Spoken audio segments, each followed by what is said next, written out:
Backside windows truck installation.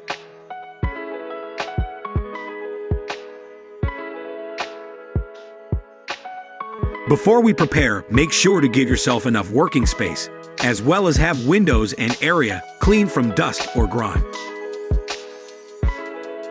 Start by peeling off the adhesive side from the protective liner.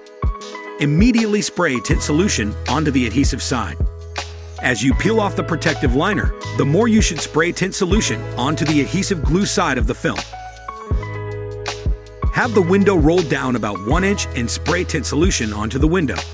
The more you spray, the more easily you can align the window tint onto the glass. Spray tint solution on tint film. This will make the squeegee glide across the film without scratching. Squeegee away all remaining liquid and bubbles to the closest edge. Squeegee until you get rid of all the bubbles at the top.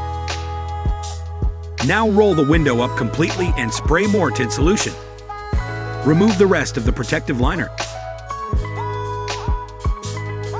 Spray tint solution onto the exposed adhesive glue side. Now gently tuck in the window tint below the door panel area. You can use a hard card or hard squeegee to really tuck the window tint in place. Spray tint solution on tint film and begin to squeegee away liquid and bubbles to the closest edge until all bubbles are removed. For any bubbles or fingers that appear, you can use a heat gun set at 200 degrees Fahrenheit and apply heat 4 inches away to shrink film and mold it onto the glass with the squeegee. Do not stay in the same spot for more than 5 seconds. Allow up to 6 days for window tint to fully cure. Be sure to not roll down windows. Wipe area dry with a microfiber cloth.